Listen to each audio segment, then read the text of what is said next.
Magandang araw mga kaproyekto. Welcome to Proyekto Pilipino. Sorry at kami ho'y na-miss nyo siguro ng 2 linggo, no? And we were replaying but we couldn't get our group together and now kung napansin nyo kulang pa kami pero baka ho magwelga na kayo kaya we're gonna do this now. Ano ito? Parang paglalagom to, we'll just try to do the summary and synthesis of our episodes, no?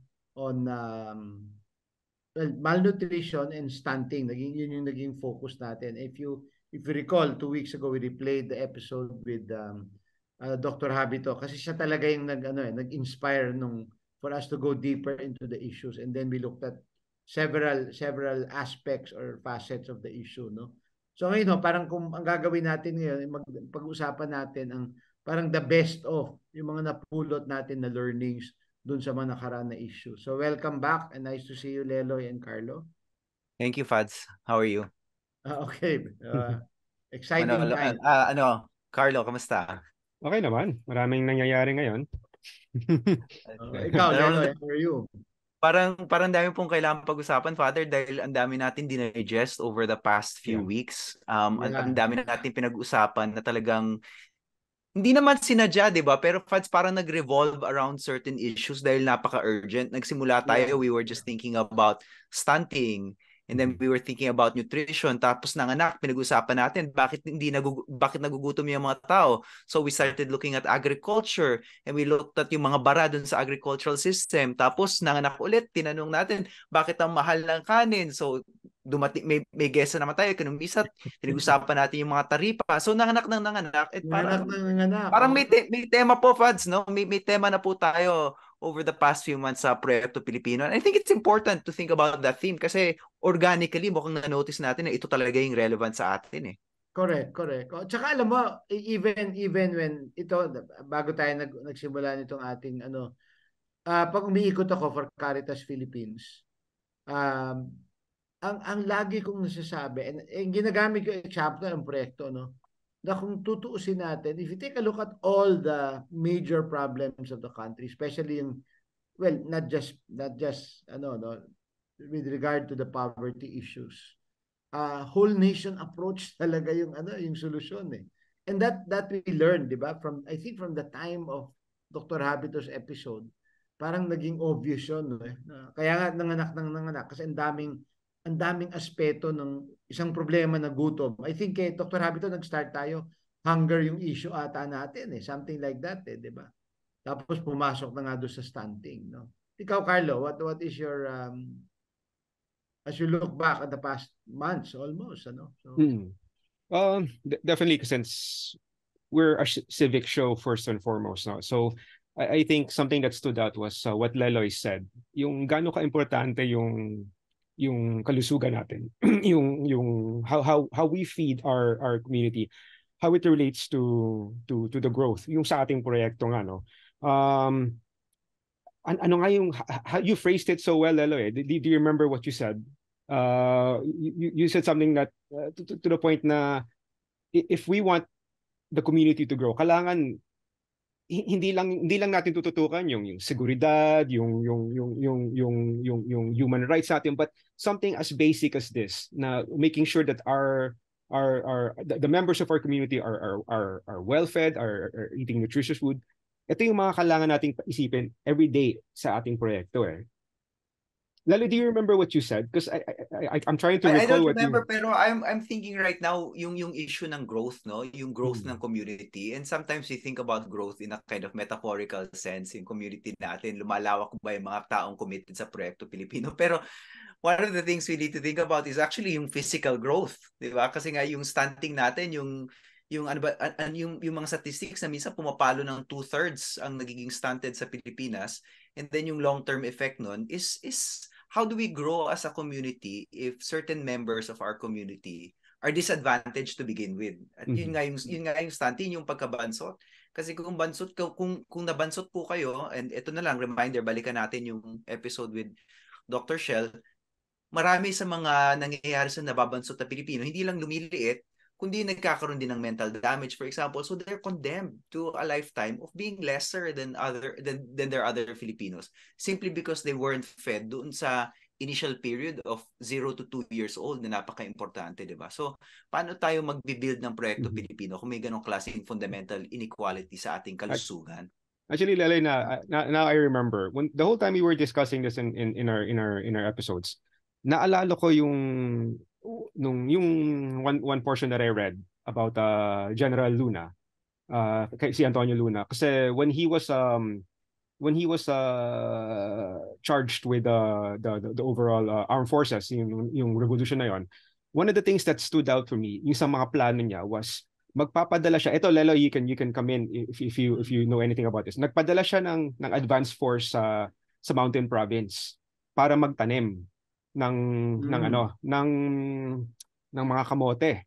So these are the small things na sabi niya, kasi when you think of a war, hindi natin iisip yung mga ganitong bagay. Paano natin papakainin yung mga sundalo natin? So as yung mga ganong simpleng bagay, up to that detail, na importante yan, pero sa macro level kasi minsan hindi siya ganoon ka-sexy, hindi siya ganoon ka-trendy. So hindi mo siya ipupush sa harap eh. Pero iyan yung actually yung mga kailangan mong intindihin eh. Sorry, Carlo, I misspoke nga pala, hindi pala 2/3 yung statistics, as much as 1/3 pala ng taong bayan. But still that's bad. Meaning 1 out of every 3 ng Pilipino. Yeah, 1/3, yeah. Nababansot. I love that image, Carlo, no, na yung mga other when we go somewhere, for example, kahit hindi gera eh. Kunwari mag-outing tayo, 'di ba? Ang unang iisipin natin, ano kakainin natin, 'di ba? Mag-i-impact tayo eh. Lagi natin pinaghahandaan ang pagkain bilang pamilya, bilang mga individual or bilang pamilya, for example, nanay ka, may baon para sa anak mo. Pero pinaghandaan ba natin bilang isang Proyekto Pilipino, bilang isang bayan, yung pagkain? Gumagawa ba tayo ng baon para sa mga anak natin bilang isang bansa, or is it just on an individual level? And I think yun talaga yung naging tema yun talaga yung naging napaka-importanting tema natin eh. Kasi kung komunidad talaga ang Pilipinas, ang komunidad ay nagpapakain. Walang komunidad na hindi nagpapakain. Napaka-basic. Basic, yeah. Actually, alam nyo naman na one of my yung pinagkabisihan ko ever since the pandemic is farming and agriculture. Actually, it all came from one thought I had na nung yung nagkaroon tayo ng supply chain problems sa Pilipinas, walang mabili sa mga palengke, sa grocery. Doon talaga ako nag-isip na wow, when push comes to shove, how can I feed my family? Ano talaga yung ano yung pwede kong magawa para siguraduhin ko tuloy-tuloy yung namin. And then it just so happens may konting lupa kami sa probinsya, and then something as simple as anong pwede kong itanim doon, and it all came from that simple fact that when push comes to shove, how can I feed my family other than what society has told us to do? And it turned out madali, and it was a painful process, but and then doon na lumawak yung understanding ko sa agriculture na yes, if you want to expand it into business, ang dami mong kagaya ng mga sinasabi ng mga problema ng guest natin, ang dami nating intindihin sa marketing, sa logistics, all these come into play, and it's a very, very difficult industry. But at the end of the day, ang pinasok ko doon is, kaya ko bang magtanim? Kaya ko bang magpapunla? Kaya ko bang mag-harvest? And doon ako tuwan-tuwa, Leloy, kasi to be honest, hindi naman profitable yung farm ko. Not to the extent na ito yung show business ko. But every time I go there, may uwi akong konting may pang salad, meron akong pang gisa. So these are things that make me happy. And when you look at it on the lower level, hindi natin masasabi na walang makakain eh. Kasi lagi ang dami ko when I started farming, doon ka nakita even in the province, sila mismo sinasabi sa akin, "Sir, mula nung nagtanim tayo dito, may itlog na kami. May itlog kami pang at least pang breakfast. Meron kaming talong na iniihaw namin." So there are many ways to combat hunger and malnutrition, and it doesn't have to be such grand schemes. And of course, Fads, you're saying we need the whole country approach, but let's not also forget yung laging maliit in your community, in your households. And I think I'll jump in with that point, no? And this is the thing, this is what I'm learning going around the provinces sa Caritas, no? Kasi we have this grand plan, but really what we always discuss during the meetings is that localize, contextualize this plan, no? Example, several dioceses na ang dami na nilang variations, which is very good because yun yung gagana sa kanila eh. I agree with you, no? And maybe if I can somehow also introduce a topic that we saw no during these last few months. Ito naman yung sa remember episode natin sa Management Association of the Philippines, yung kanilang program for hunger. Isa sa mga analysis no nung program when they were preparing that program. Ang dami-daming nangyayari no in terms of addressing malnutrition no. But ang question is bakit walang impact no? Bakit walang impact sa in the data no so to speak no? And I think that's one of the things. So I agree with you Carlo na yun nga no localize, but I think we need to find a way to network also eh. Yeah. Without hindi one size fits all, but I think mahalaga yung network eh, if we are to address a certain component of poverty para magkaroon ng impact no. And ito we can go back to this pero baka lang makalimutan ko. Lela, have you seen the economic trajectory projections of Goldman Sachs? Very positive po yung general picture po no Father. I haven't seen that one, but I know that most of the projections are generally positive.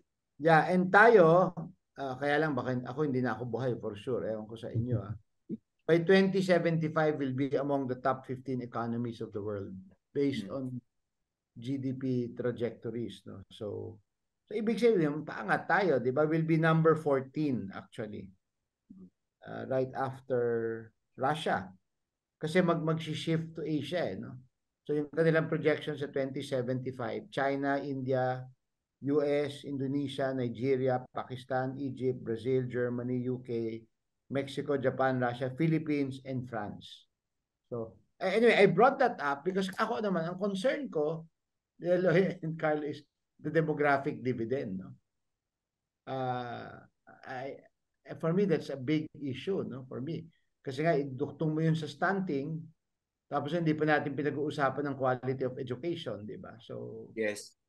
So yun yung hindi pa natin yes, go ahead. Yun nga po Fads, I was going to say for many of yung mga tinitingnan nila yung raw data lalo ng mga economic managers, yung top line GDP, yung top line growth is actually good and hindi natin mapapagkaila na may diferensya yun sa quality of life because of course the bigger the pie, the more people get. But we can't just rely on growing the pie. We need to rely on the distribution of the pie. Yun yung pinaka-importante dito. And there are many ways to make the distribution more equitable. For example, si Professor Bruce Tolentino, Dr. Bruce Tolentino, he kept telling us na one of the ways through which you get money for the government is through taxes. Pero kailangan yung taxes mo dapat pro-poor. Pero kung napakalaki ng taripa mo sa pagkain na napaka-basic, di napaka-anti-poor ng iyong tax system, di ba? Because you're saying na 35% ang taripa natin sa kanin. At kung ibaba mo yon, mas maraming makakakain. And hindi talaga may iwasan yung fact na Filipinos want to eat rice. So if you want, kung gusto mong ma-resolve yung problema ng gutom, kailangan talaga ibaba mo yung presyo ng bigas. So that's an example. And another thing, Fats, that resonated with me with what you said is yung whole nation approach. And whole nation approach is also means multiple skill approach because we are a talented people. Ang dami-dami nating mga tao with various talents. And hindi sa nagyayabang, but I think tayo dito sa Proyekto Pilipino, we've tried to model that by showing you na different people from different professions, iba-iba yung mga tugon nila dito sa problem ng malnutrition. So, nag-imbita kami ng ekonomista, nag-imbita kami ng nutritionist, nag-imbita kami ng business specialist, hindi po ba, Fats? Because we wanted to show na kahit anong trabaho mo, kahit anong expertise mo, meron kang maitutugon dito sa problema na ito. Yeah. Kasi, Leloy, when you say whole nation approach, it doesn't mean top or executive approach lang eh. Whole nation means everyone. Hindi lang kasi usually we have a tendency sa bilang Pilipino na yung mga experts, sila na yung bahala sa maghanap ng solusyon. Hindi pwede ganon. Hindi, no, yung whole nation approach is ground up, di ba? Hindi yung grand coalition na alam naman natin walang nangyayari, di ba? Pagka ganun na... And it's really interesting. Go ahead, please. Go ahead. Meron akong textbook na naisulat na civics related, at yung final lesson ng textbook na yun is actually very simple. Guidelines for active citizenship. So yung exercise doon, sa isang hanay, pinalilista ko doon sa mga estudyante yung mga problema ng lipunan. Sa isa pang hanay, pinalilista ko yung mga skills ng mga estudyante. And then, tapos, pinapamatch ko lang, ito yung problema ng lipunan, ito yung skill ko na pwedeng tumugon doon. And then yung third row is ano yung action. So I actually think that everybody can do this, hindi lang yung mga gumagamit ng textbook na naisulat ko. Just list your skills, list yung mga problema, and then try to match. And then based on that, kaya mo nang gumawa ng action plan. Napakasimpleng auditing of what we can do for our country. Yeah. And Lele, again, hindi naman sa parang pag-aangat ng mga katrabaho natin. I think yun yung advantage ng Caritas Philippines. Because ang Caritas merong potential reach on ground. Remember yung isang episode natin sa agriculture. Remember sinasabi niya sa atin na ang problema natin with agriculture, ang DA, Department of Agriculture, marami silang magagandang programa, marami pera na makinarya, etc., etc. Pero walang konsultasyon on ground. So pag binaba ang mga programa na funded, walang kagat kasi iba yung realidad on ground . Di ba nga, I've mentioned several times, sabi ni Pope Francis, di ba? He was telling this to I think the Social Action Network of the Church. Sabi niya gano'n, remember, reality is always bigger than the best concept or best program that you will design. No? And I'm seeing that in my work with Caritas. At saka, ito, interesting to. Nung nakaraang weekend, nagmisa ako sa Belada ng Assumption, yung kanilang alumni homecoming. Nandun yung isang active sa malnutrition project ng Management Association of the Philippines. So nung we bumped into each other after the mass, sabi niya, we need to sit down with you kasi we need to get our programs on ground. We need Caritas to help us go on ground, no?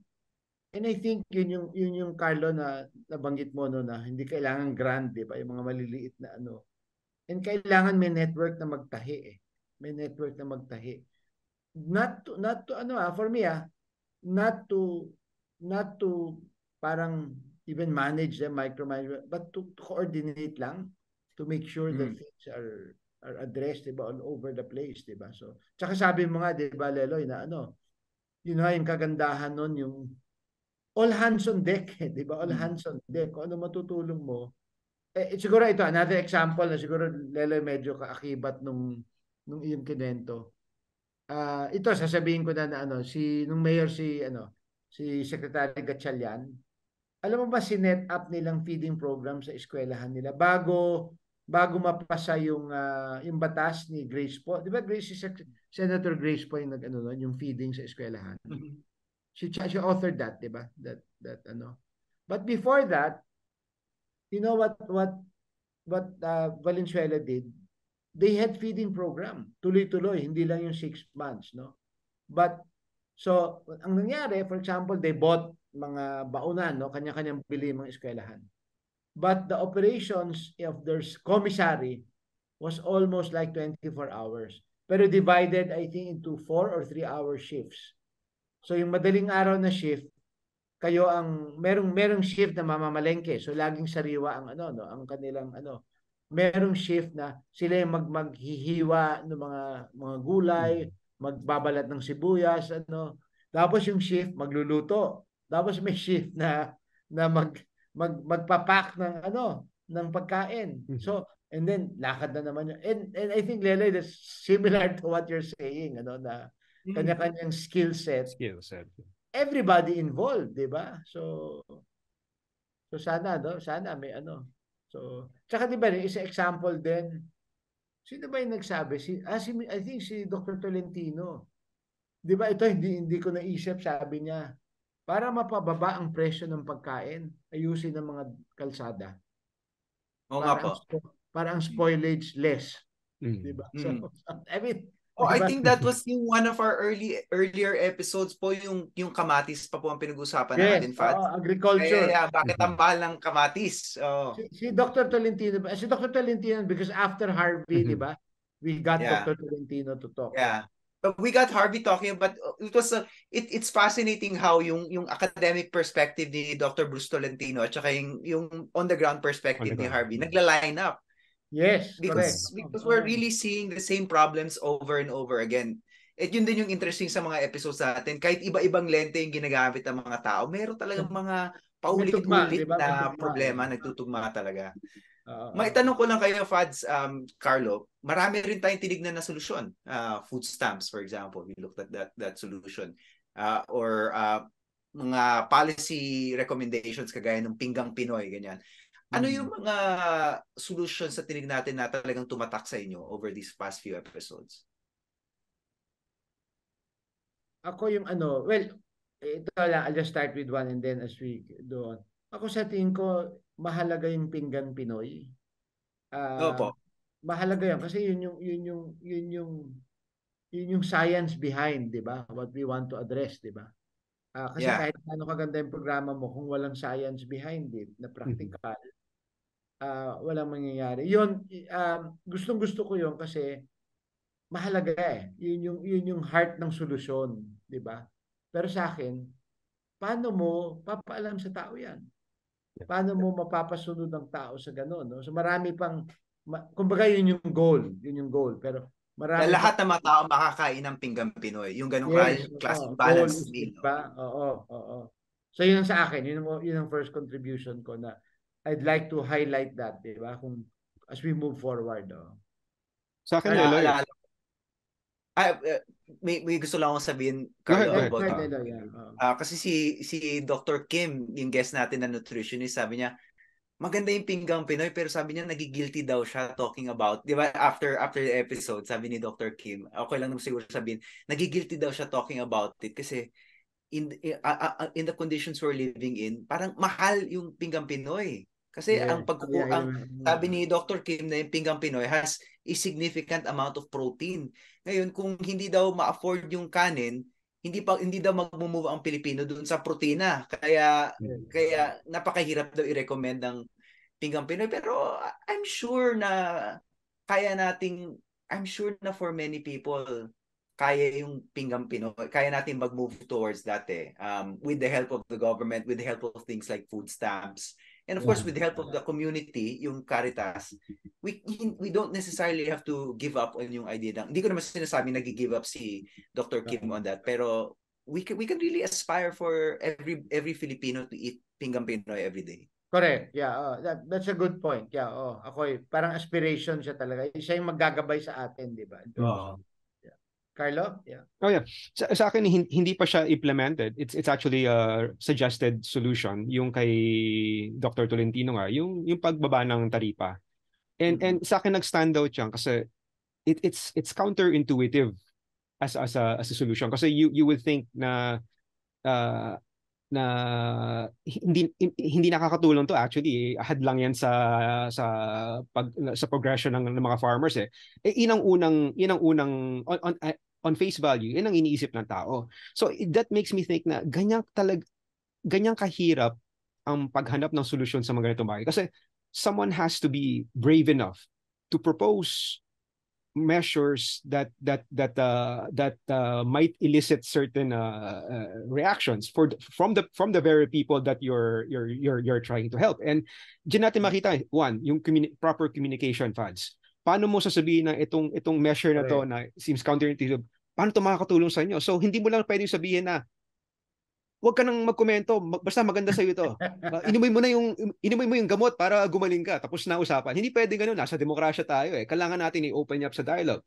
I-explain mo bakit pagbaba, kwento nga ni Dr. Tolentino, pag binaba mo ang taripa, bababa ang bilihin ng mga pagkain. In the end, kayo din magbe-benefit. So you have to be able to explain this in such a way na hindi aggressive, hindi kayo patronizing. Ang hirap eh. Tapos doon darating din, aside from communication skills, yung political will to do this na if your solutions are science based, you have the data to support it, you have to have the belief na tama yung ginagawa mo at i-execute mo. No. So, pero ang hirap, Leloy, no? Paano lalo na kung politician ka, tatakbo ka, sabihin mo, ibababa ko ang taripa. Sino, para tulungan ng mga magsasaka, patay na agad ang ano mo. Tuloy naisip ko rin yung, di ba recently isang discussion sa pagtaas naman ng gasolina is tanggalin yung excise tax, di ba? Or para bumaba ano. And then ang reaction ng NEDA is kailangan mas targeted yung na pababain para sa mahihirap. Kasi pag binaba mo nga naman, lahat makikinabang pati mayayaman, di ba? So, yun, another angle din yun, di ba? So, tapos yung isa pang at least siguro maganda rin mabanggit, no? Interesting, when I sat down dun sa meeting ng Management Association of the Philippines with Secretary Gatchalian sa DSWD, ang binigay o ang ni-request ni Secretary Gatchalian sa Management Association is to do the education component of malnutrition and hunger, no? Parang ang gusto kasi ng MAP is really kasi marami silang member organizations, may kanya-kanya ng programa, no? Pero doon sa integrated plan ng DSWD, ang butas yung education, and precisely turuan yung mga magulang, mga pamilya ng Pinggang Pinoy, yung value ng Pinggang Pinoy, bakit kailangan balance yung ganun to address malnutrition, etc. etc. Naisip ko lang ngayon, kung yun ang butas at huling-huling napunuan, makikita mo yung dynamics ng ng mga tao. Kasi marami silang partnerships ang DSWD to address yung walang gutom program nila. So makita mo talaga itong pinaka-aspirational na Pinggang Pinoy, hindi top of mind sa mga taong gumagalaw. Oo nga po, Fads eh. Nabalitaan ko, meron nga mga mayayaman sa Pilipinas na nababansot dahil kahit meron silang pera para ma-afford yung Pinggang Pinoy, hindi nila alam kung ano yung Pinggang Pinoy. Wala silang enough nutritional information. Kaya kahit mga middle class, lower middle class, nagkakaroon ka ng mga bansot, ng mga nasa stand na Pilipino. So in a way, talaga, meron talaga, tama kayo, Fats, may educational component talaga to. Paano ba natin binubuhay ang sarili natin sa pamamagitan ng malusog na at masustansyang pagkain? Correct. That's a good point. Kasi maraming mayayaman na junk food, di ba? Kasi afford nila junk food, di ba?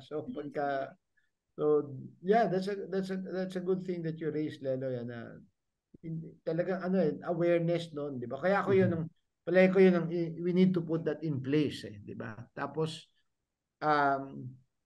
meron program din kasi na we want to start in Caritas, is urban gardening, no, or backyard gardening, di ba?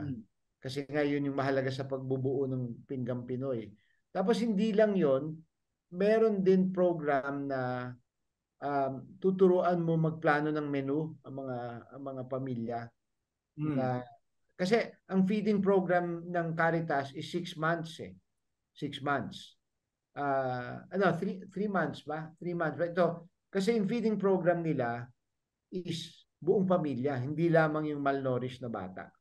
Kasi nga ang experience on ground, even in the school, sa mga kwento to na naririnig ko sa mga meetings with schools, yung bata itatabi yung kalahati ng pagkain niya, uuwi sa kanyang kapatid. That's how challenging this whole issue is, no? So kaya yung response ng Caritas Philippines is to feed the whole family. So ang kanilang computation is average of 5. I think it's 3 months, 3 to 6 months yung feeding program. So nagda-download yon ng budget o ng depende sa diocese na nag-i-implement. Iba kasi ginagawa yung mga ingredients, ano. And then bukod doon, merong livelihood ano yung parents, tapos nakakatuwa yung kanilang scholarship. And doon sa pamilyang yon, kukunin nila yung isang potential na magkatrabaho kaagad, ano. So nakatali yun sa feeding, sa feeding. And then yung nanay naman, meron kasing program ng Caritas, yung self-help group sa mga nanay. So savings yon, parang cooperative ng mga nanay, no. So you realize talaga number one yung education, di ba? Education. And here naman sa programa ng Caritas, hindi lamang doon sa nutrition but all the other aspects, that yung moving part, so to speak, ng hunger, ano. Tapos Meron po ba funds, may connect na dun sa food stamps program ng DSWD? Wala pa kasi nauna to eh. So ngayon, yung food stamps kasi, when I met with Secretary Gatchalian separate from MAP, ang request niya na we were exploring is to help DSWD parang vet the list, ano, kung sino yung tatanggap ng food stamps, no. Kasi nga malakas ang on-ground presence ng Caritas, ng simbahan, ano. So yun. So wala pa kaming formal partnership sa food stamps. Pero in food stamps, I think it's a very good idea. Kasi pagpunta mo ng grocery, hindi ka pwede bumili ng junk food, di ba? Yeah. Tsaka may quota. Nga po, Fads, that's a very good example of yung sinasabing coordination ng information within the government. Kasi nung linunch ni na Secretary Gatchalian yung food stamps, talagang nag-consult talaga sila with nutritionists to figure out ano ba talaga dapat yung ratio ng pagkain na sinasubsidize natin para talaga masustansya yung babalikan natin yung pinggang Pinoy na hindi siya katulad nung average pinggan ng maraming Pilipino dahil kulang sa protina.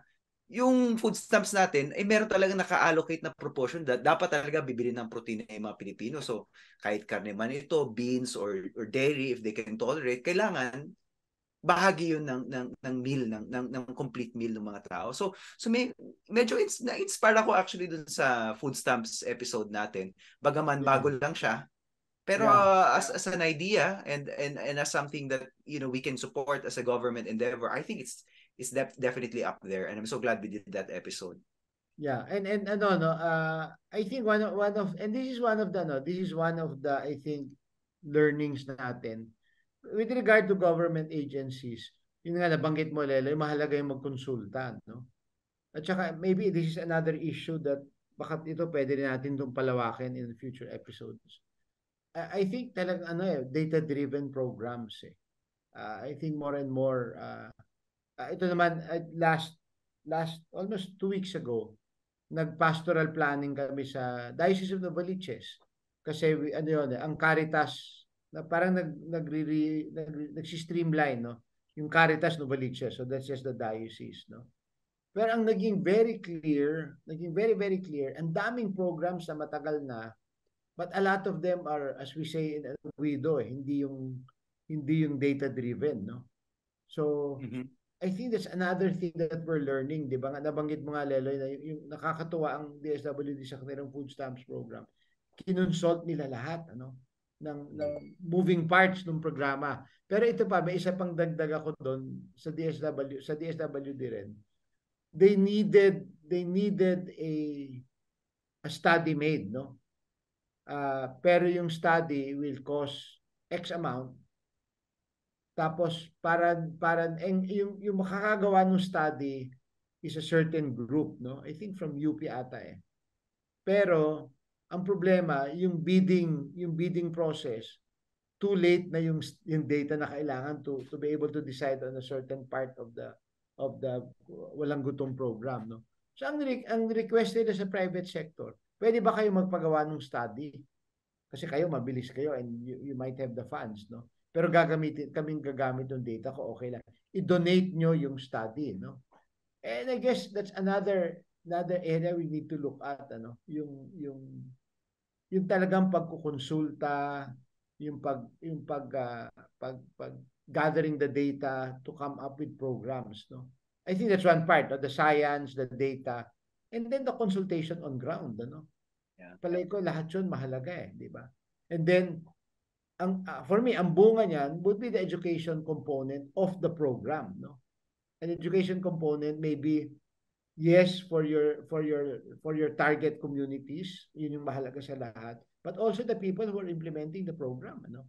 Hindi lamang yung target communities kasi I think my suspicion in quotation marks is even those who implement programs, parang ano lang siya eh. Ganito natin ginawa yan 10 years ago. Ganito natin ginawa yan 5 years ago. But the elements of your community and ng mundo is ang bilis magbago eh, di ba? So, and that's where you go back to data driven, no? Mas may tumugon ba doon sa request for a study na private sector? Meron. Yung sa MAP, sabi, sige, sagot namin yan. So but ikaw, Lelo and Carlo, di ba, tutugon ka kung alam mo ang galing ng programa, kung may katuturan yung programa, di ba? So, but I think that's why I think that the marriage of government bureaucracy and private sector is very, very important, no? So kailangan. Yes, go ahead. I think that's kung bilib ka dun sa programa. So it's a two-way street na po, Fads, no? The government has to inspire confidence, pero at the same time, dapat tumugon din tayo. And sa tingin ko, one of the reasons why we're a non-partisan show is because we want to encourage all Filipinos, kahit ano man ang pagkiling nila, na suportahan ang individual government projects. Ang pagtingin ko po dyan, Fads, Carlo, kahit sobrang ayaw mo yung gobyerno, kahit yung presidente, yung pinakayaw mo na presidente sa buong mundo, meron kang mahahanap na proyekto dyan at meron kang mahahanap na individual dyan, bureaucrat, public servant na willing kang tulungan. Correct. And if you do that, kahit ayaw mo pa yung presidente, I don't think katraidoran yun ang prinsipyo mo. Too often kasi I think nagpapalusot tayo sa sabi, ayaw ko yung gobyerno. So hindi ko tutulungan tong gobyerno na to. Pero tandaan natin, ang gobyerno hindi lang ang presidente. Ang gobyerno hindi lang yung mga senador. Maraming elemento ang gobyerno at kaya natin piliin kung anong mga bahagi ng gobyerno yung gusto natin tulungan. Kaya sa amin, for example, halata naman na natutuwa kami sa food stamps program ng DSWD. I would encourage our viewers, maghanap din kayo ng ganun. Kahit ano pa tingin nyo sa gobyerno, maghanap kayo ng programa na sa tingin nyo, willing ako magtaya dito. Correct. Di ba tatandaan nyo, siguro mga bata pa, panahon ni President Cory, di ba buhay na buhay ang DOH nun dahil kay Secretary Labier. Di ba? Again, one person na talagang suportado ng mga tao. Ito nga ngayon si DSWD, no? And that's a good point, Lelo, kasi yun din yung masyado tayong polarized politically, di ba? Na parang black and white, naging black and white, di ba? Yung political Pero tama yung point mo na may mga taong talaga naman magagaling at talagang very dedicated sa trabaho nila. So yun, talagang dapat suportahan ng private sector, di ba? So, alam mo, I mean, related to this, no? And then, that's one of the things na when I was very active pa with ABS-CBN Foundation 10-15 years ago. Kasi di ba, my work with the network as consultant is to organize their public service efforts, no? So, one of the things na nilagay namin as a policy, in quotation marks yung policy, no, is tutugon tayo sa pangangailangan ng mga komunidad, but kailangan pagpasok natin doon, alam natin na ito talaga responsibilidad ng gobyerno, pero tutulungan natin ito, no? Tutulungan natin ang community kasi yun ang concern natin. Pero at the same time, dapat sa simula, partner na tayo sa relevant agency ng gobyerno na talaga sanang tumutugon dun sa ginagawa natin, no? Siyempre doon meron niya, hindi, wag tayo na lang. Hindi, kasi sabi ko, no, we need to have an exit plan. Kasi hindi naman natin trabaho yan. Trabaho ng gobyerno ang basic services. So, kailangan natin ng exit plan. Otherwise, that's going to be a black hole. Pondo tayo ng pondo. But dapat i-jumpstart natin yung serbisyo, tapos biganin ng gobyerno dapat gumagawa nun. And let's set the standards and turn over.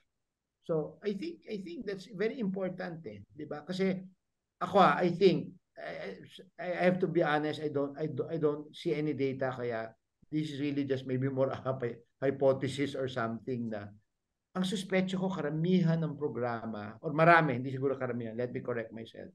Maraming programa na gano'n eh. Tugon tayo, okay, maganda, tumatakbo, pero yung long-term perspective of sustainability is not there. Kasi pondo yan eh. Usapan ng pondo yan eh. So, I think it's a question of sustainability. Masagot mo yon, okay. Replicability na tayo. Magsimula tayo sa 50 sa parokya mo. Pag sustainable na yan, dali natin sa ibang parokya. Replicate. And then you have scale. And then you have scale to address, to have an impact on a national, societal level. Ano? So, ano yun, Fad? Sustainability, replicability, and scale. scalability. So, I like that. So, pero ano nga, ito lang, I'll share this with you. Kakabanggit ko lang noon. So, okay. And then, kasi when I talk to Caritas, when I go around, yun ang ano ko eh. Yun ang tagline ko. Bakit natin ito ginagawa? Sustainability, replicability, scalability. Sabi ko, kung mga 60 out of the 86 dioceses ginagawa ito, yun ang scalability. It's a movement of the whole nation, sabi ko. Pero kailangan din mag-umpisa sa mga 25 or 50 sa parokya ninyo. Okay, so then, yun ang summary ko rin. After an hour, 15 minutes of talking, yun yung summary ko. Tapos yung first Q&A ko, hindi mahirap daw yung replicability at scalability. Dahil daw, sa kanilang parokya raw, 20 lang ang kaya nila.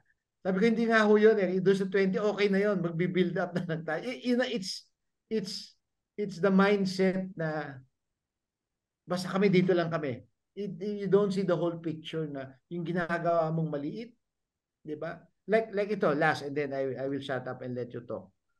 May kausap naman kaming mga doktor. Ano sila? Mag-golden jubilee sila this January.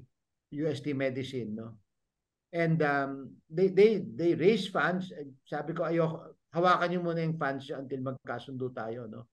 Kasi ang gagawin nila is they will feed 25 pregnant women, no? For stunting naman to. Kasi ang tugon nila to sa show natin, yung after the of Dr. Rabito. So ilang buwan na ako nang ipag-meeting sa kanila. Finally, we agreed. Wag natin tong gawing project.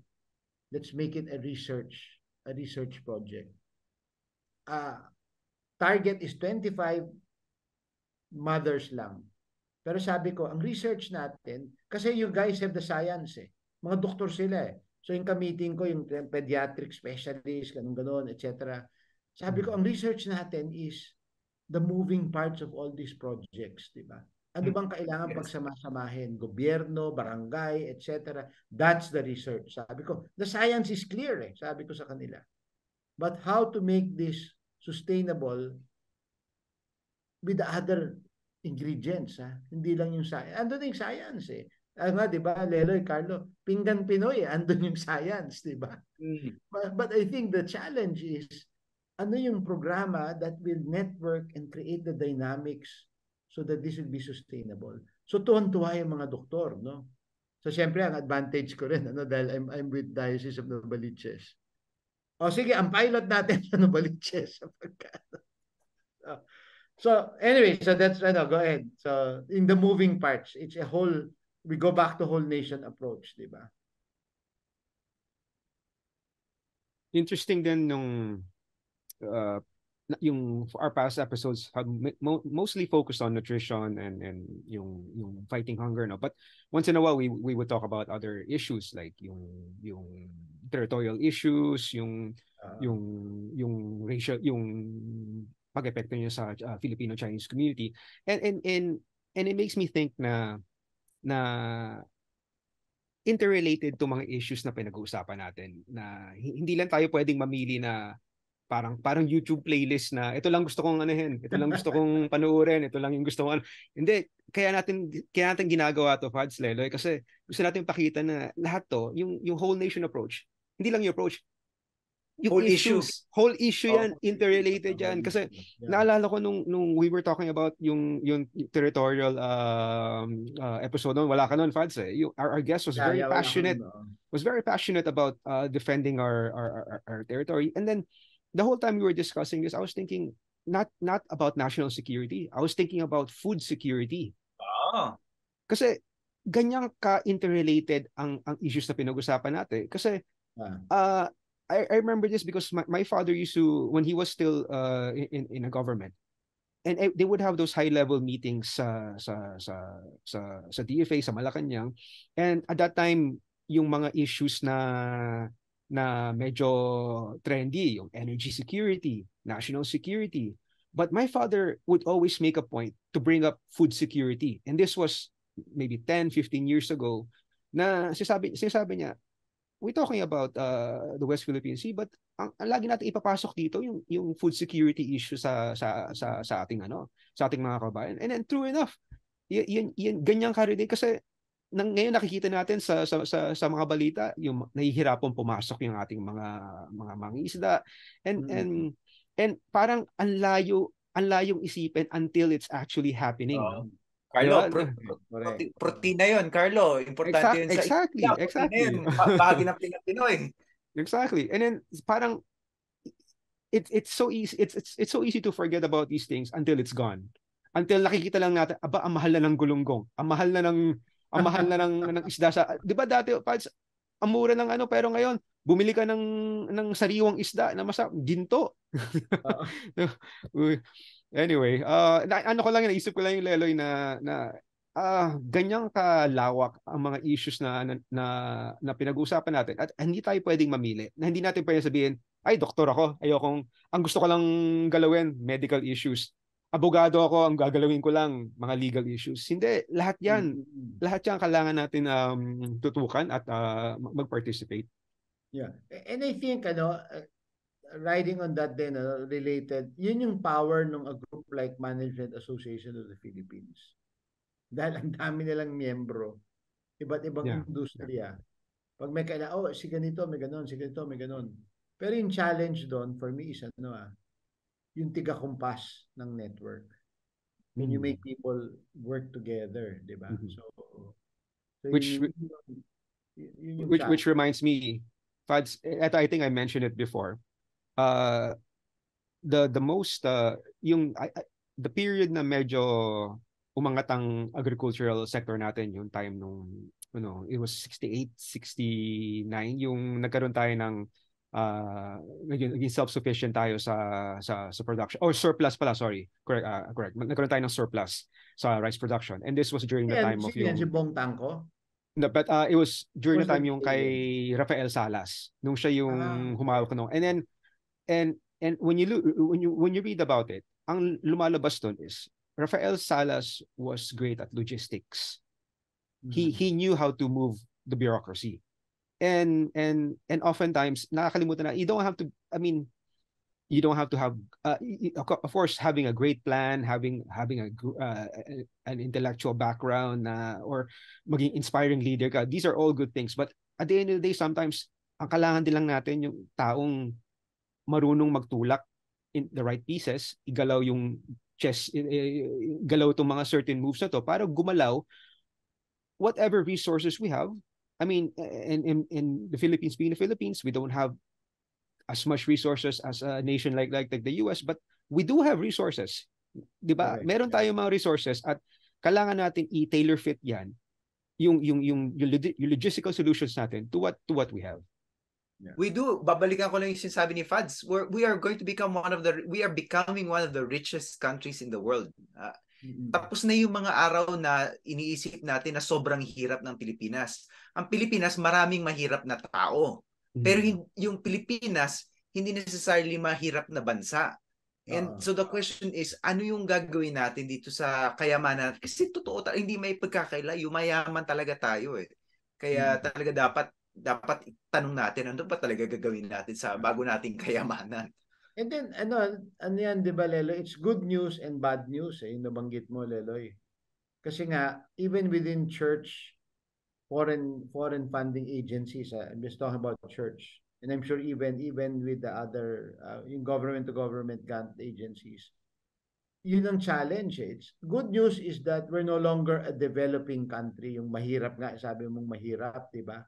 Bad news is, we have less access to aid, di ba, na foreign aid, dahil nga wala tayo sa classification na gano'n, di ba?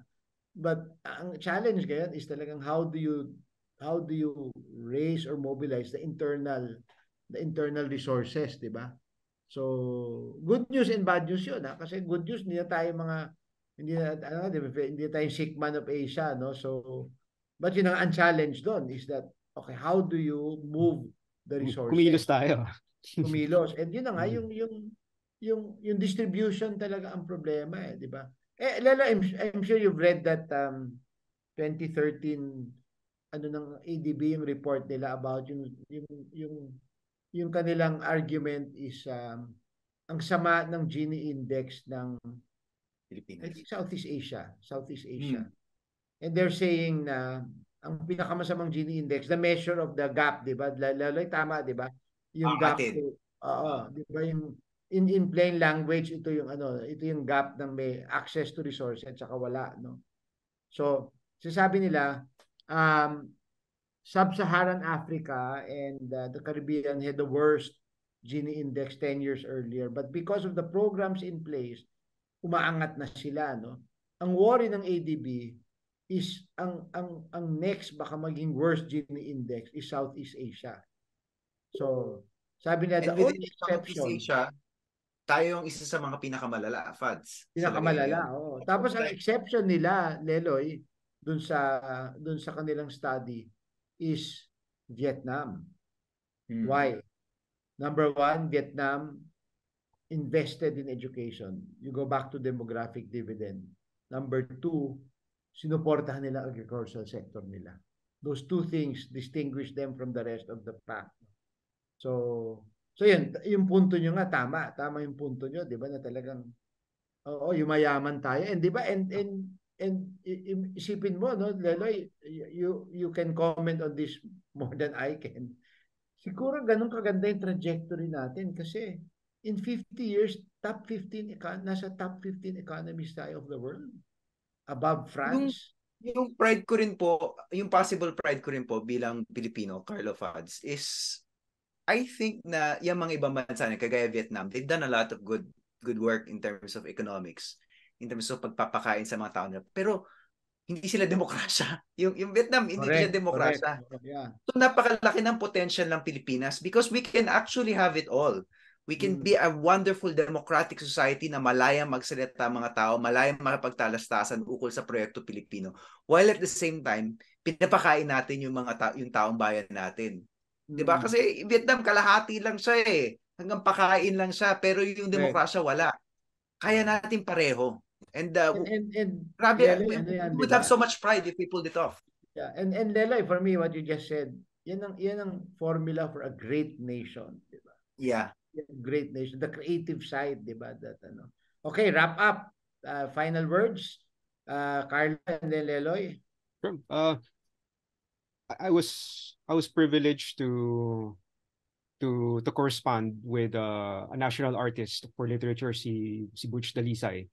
I was corresponding with him about something related to sa history natin, yung anong ibig sabihin ng Pilipinas. No? And I reached out to him because I believe that our artists have access to the truth. And I remember he told me something that stuck to me. Na unlike our neighbors, and this is Lela, babalikan natin yung gaano kalawak yung mga issues na pinag-usapan natin. Yung sabi niya, yung prevailing issue dito sa Pilipinas, unlike our neighbors, ay hindi race or religion. And we are fortunate. We are fortunate in that sense na very tolerant ang Pilipino. But the issue that plagues us, yung social class. And for him, that is the issue that haunts the Filipino. And dyan na nga yung nakikita ko sabi mo, Fads, yung gap between the ones that have and the ones that don't have. And how do we close this gap? That is as a Filipino, being part of this project, ito yung dapat nasa isip natin. Every day, pagising natin, minsan di na natin nakikita di ba? Pagka nasa kalsada ka, minsan di mo na nakikita yung haba ng pila sa nag-aantay para sumakay sa jeep, sa kotse ka. Pero it's there, it's every day. And if we don't address this, how to close the gap, yung proyekto natin, as you know, Leloy, not all projects succeed. Some projects fail. And it's up to us, sa mga anak natin, we have to continue. Yung sustainability ng ating proyekto. Kailangan natin iniisip yan. Hindi naman natin kailangan everyday na itong solusyon, but just in our consciousness. Let's not forget ano yung mga kulang pa sa ating proyekto. And I think I'm very thankful na I was able to be reminded of that. Yung nag-correspond nga kami ni Butch Delisay. Thank you. I love that. I love that, Carlo. Kasi nga, lagi dapat natin tatandaan ang ganda ng DNA natin bilang isang bansa, bilang isang proyekto. Kasi hindi naman sa sinisiraan natin yung mabang Southeast Asian countries, pero for example, yung Malaysia, yung DNA nila halos embedded na doon na may tension between yung Malay, yung Chinese, yung Indian. Wala tayong ganong klaseng tension sa Pilipinas eh. Kung tingnan natin yung, for example, yung Thailand, halos embedded na sa DNA nila na may mga institusyon na mas malakas kumpara doon sa mga ibang institusyon, kunwari ang military o ang hari, ganyan.